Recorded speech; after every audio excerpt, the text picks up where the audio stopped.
If you know me, you would probably think I'm an Xbox fanboy, but trust me, I'm not.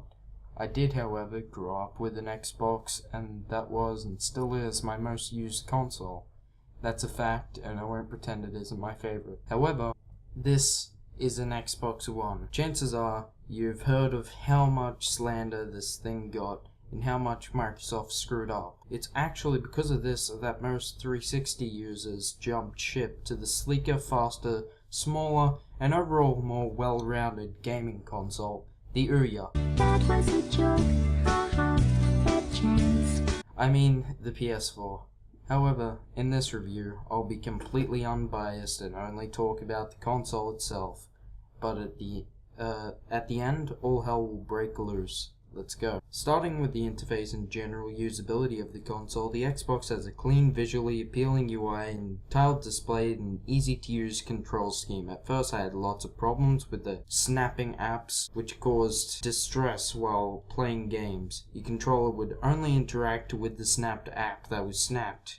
However, I soon found out that the double tapping of the guide button opens a cross-shaped menu with which you can unsnap apps. And you can use caps, look at maps, or run some laps. You can also run fraps. And by fraps, I mean you can record the last 30 seconds of gameplay and upload it to YouTube. I actually used it to put my Master Chief Collection shorts up on my channel.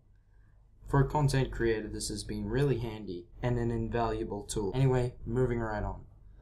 At launch, the Xbox startup times were phenomenally slow, sometimes taking up to a minute, which in this day and age is just horrific. However, they managed to trim it down over several updates, and it's now close to about 20 seconds or less. A really handy feature on the Xbox is multitasking. Listen up, because this is how you do multitasking right. If you're playing a game, you can go into other apps, settings, even different games, and even turn the bloody thing off, and still get right back to where you were before. It also works on DVDs too, and it should be really included in every console. Microsoft really hit the nail on the head this time. Now on to the Kinect. Believe it or not, the Kinect isn't an expensive paperweight, and it actually works. If you have an American accent and you're standing 2 feet away from it, that is. Being a young Australian boy, when you search up how do I find the Thunderstorm skull in Halo 2, it's more likely to think that you're trying to search up why is a naked Albus Dumbledore in my pool. I can see Microsoft really tried to hit the nail on the head with this one.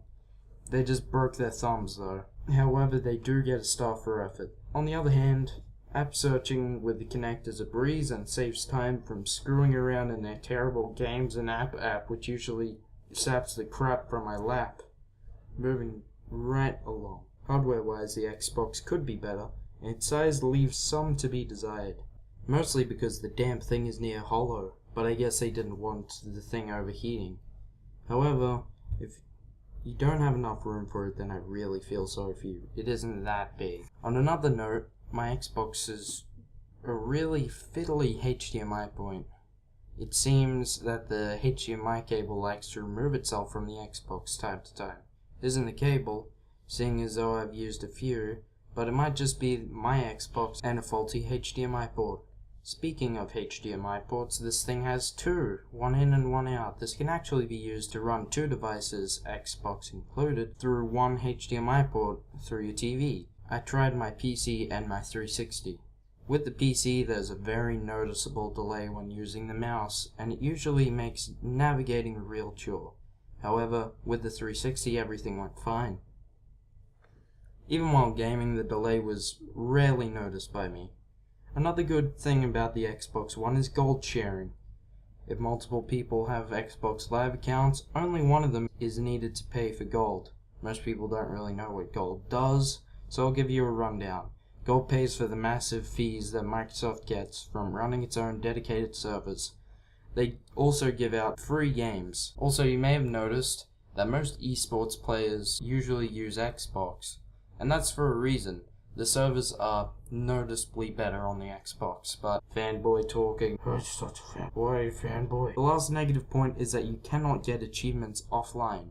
It's disappointing, but it's not often that you go without internet these days. Seeing as though this script is almost 3 pages long now, I'm gonna wrap it up with the biased part.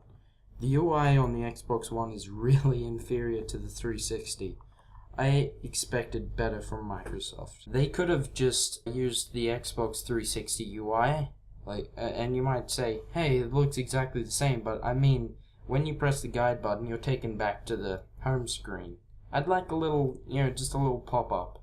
It's just so that you can go through that, not to minimize the whole game and everything. I mean, no, it's dumb.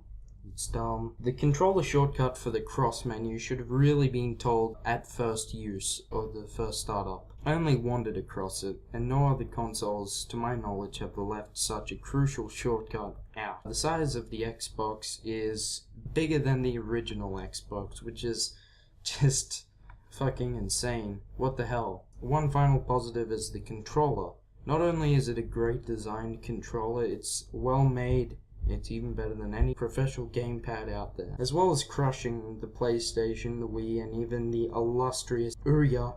Some people say it's too big, but I have monstrously large hands and this thing is pretty decently sized.